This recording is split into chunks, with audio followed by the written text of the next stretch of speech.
If you're a guitarist, I wouldn't be surprised if the very first scale you ever learned is the minor pentatonic. And most likely you first learned it to solo over the blues or your favorite rock tune. But if you're like most guitarists who get into jazz, it's probably now stored in one of the closets deep inside your musical brain. And that's because you find it to be of no use when improvising over most standards. Well, on second thought, maybe you do resort to it every now and then to add a touch of the blues to a line. However, you wouldn't consider using it over an entire 2-5-1 cadence. Now, if this is your case, as it is with most guitarists who start out with bebop, today we are going to learn how minor pentatonics are employed by post-bop musicians. But bear in mind that this is going to be different than when you use the same minor pentatonic over an entire blues or rock progression. Nope, that won't work with most standards. Instead, in this lesson, we are going to learn how the legendary John Coltrane superimposed pentatonics in different keys to fit the chord changes used in countless jazz standards.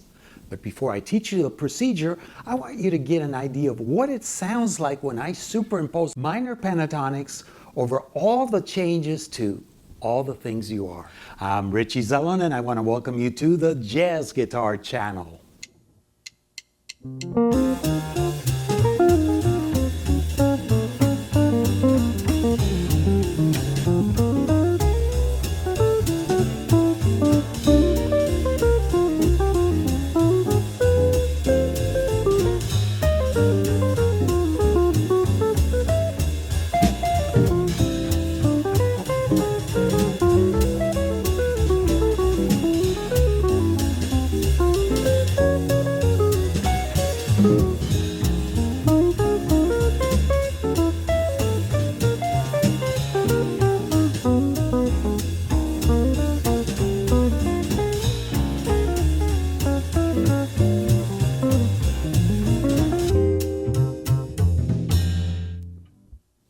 What you heard is not necessarily that funky blues sound we are accustomed to when using the scale. Yet it is still very African sounding, but evoking a much broader range of colors and textures than when we use it over a common major 1-4-5 progression. This is a sound John Coltrane and McCoy Tyner pioneered in the early 60s, but of course, you'll hear it frequently in the playing of countless more recent musicians such as Chick Corea and John Scofield. So stick with me because next I am going to start by teaching you the superimposition formulas for 6 chord types. After that, I will teach you how to create lines from motivic sequences, and I'll also teach you how easy it is to play outside using them. And finally, I will show you some ready-to-play 2-5-1 lines using exclusively the minor pentatonic. So here we have a minor pentatonic in the key of A.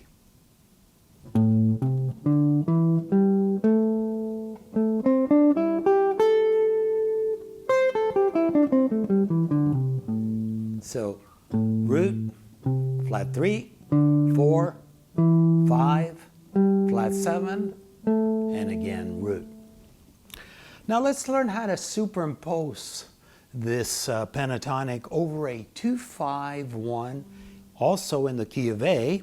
So we're going to use a minor 7 over B for the 2 minor chord. We're going to go to a E7 altered chord for the 5 chord, and we're going to resolve to a 1 chord, which is going to be an A major 7 sharp 11.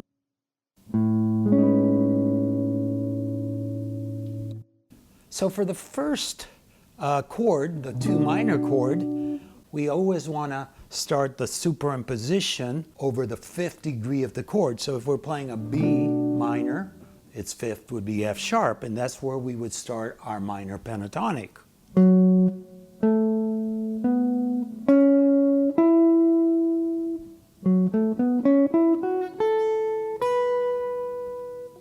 Then we go to the E7 alter, And now all we're doing is moving from that F sharp to G.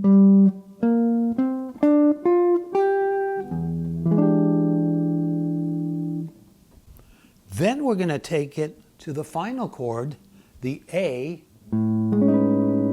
major 7 sharp 11, and all we're doing is moving it again another half step up. So we're going to G sharp, which is the major 7th of the A, major 7 sharp 11.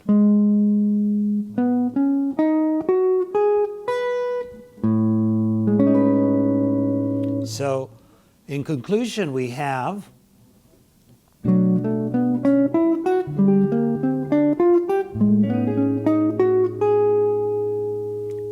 that's very convenient, because all we're doing for the 2-5-1 is moving each minor pentatonic up a half step. Of course, we're not going to play it, always starting on the root. That would be awful.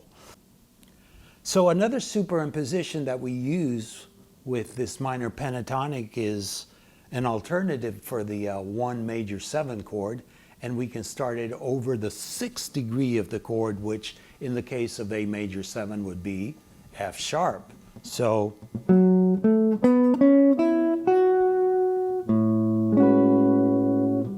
if we take the minor pentatonic and start it on the 2nd note here, which is the first inversion, we get this, the major pentatonic. Unfortunately, this minor pentatonic does not work well when superimposed over minor 7 flat 5 chords or dominant 7 sharp 11 chords. However, we will deal with these chord families in part 2, in which I will teach you a different kind of minor pentatonic. Next, I want to show you how to practice the minor pentatonic to derive vocabulary from it. And we are going to do this by learning some sequences. A sequence is simply the repetition of a motif starting on a different pitch level of the scale it is based on. And in this case, we want to create 4-note motifs for the sake of symmetry, so we can practice them in 8th-note groupings. Because there are 5 notes in any pentatonic scale, that means we can diatonically transpose the motif to begin on 5 different pitch levels. Note that when doing so, it is crucial that we keep the same intervallic relationship between its notes as in the original motif. So let's take this 4-note motif.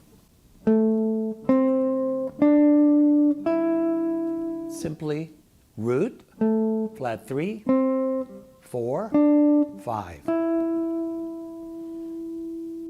And the result is one of the most common sequences using the minor pentatonic. And this is an ascending sequence superimposed over a B-flat major 7 sharp 11 chord. And it goes like this: 1, 2, 3, 4.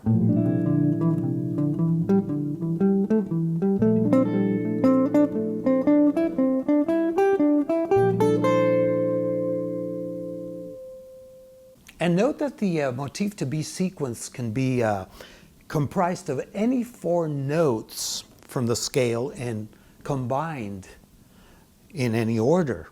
It doesn't have to be like I just played it. Let's take a more complex motif. And this one sounds like this. So we're not playing the notes in order. We're going root, down to the flat 7, then we're playing the upper flatted 3, and going back to the initial starting note, the root.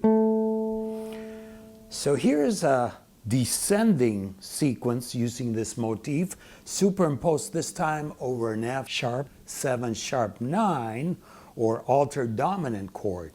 And let me start it here on the highest string.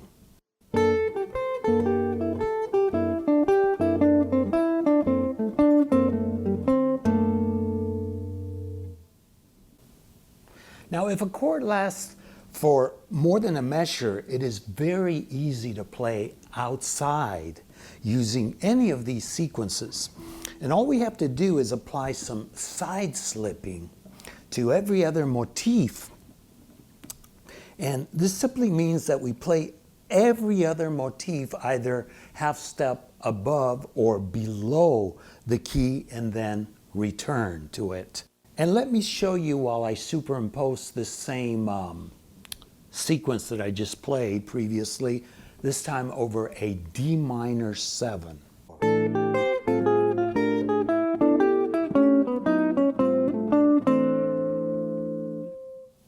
We can also combine different motifs when doing this. For example,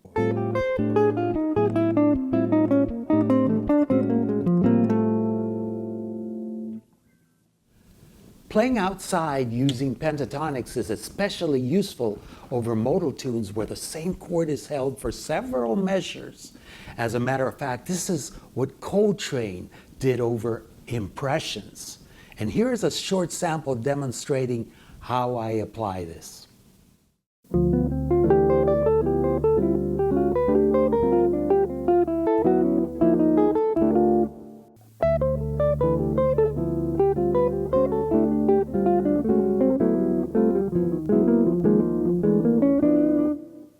And if you want to learn more about this, I recommend that you watch the lesson I did as a tribute to the late McCoy Tyner, who was his pianist during that period.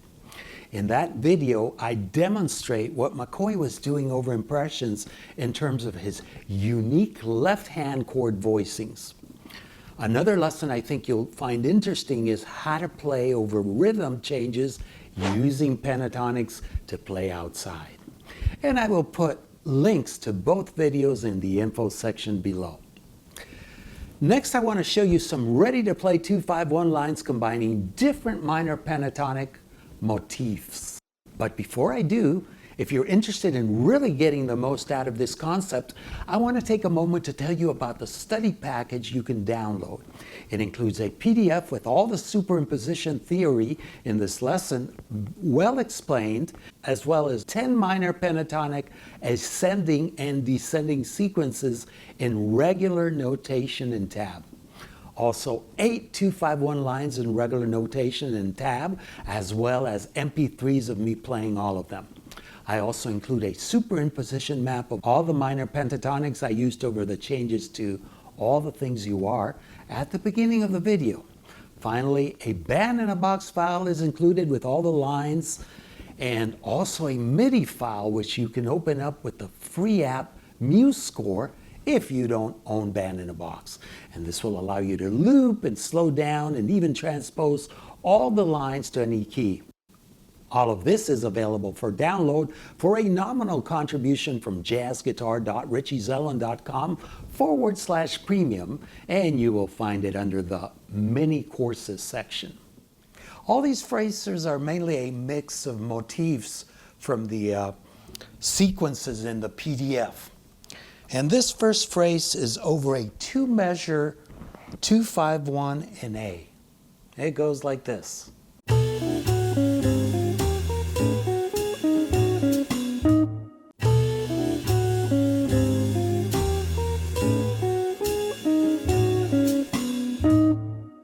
Next, let's learn a phrase over a 4-measure 2-5-1 in D with all eighth notes.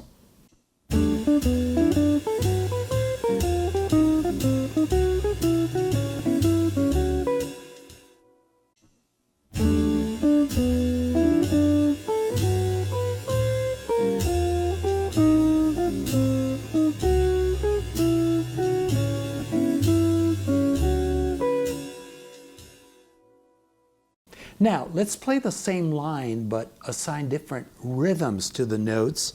And notice how the line starts to really swing and takes on a whole new character.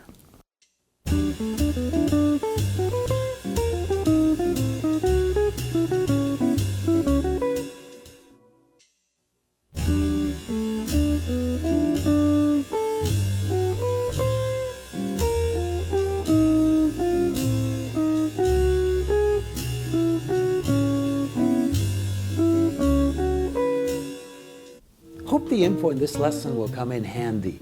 And be on the lookout for part 2 of this series on Coltrane perspectives, in which I will teach you how to use a different and very exotic minor pentatonic over your favorite jazz standards. As usual, I appreciate your likes, comments, and welcome your questions. And if this is your first time on the Jazz Guitar channel and you enjoyed this lesson, please subscribe and be sure to click on the notification button so you won't miss any of my upcoming videos. I look forward to sharing another info-filled lesson real soon with you. Until then, be good, and don't forget to practice, practice, practice, and may peace be with you.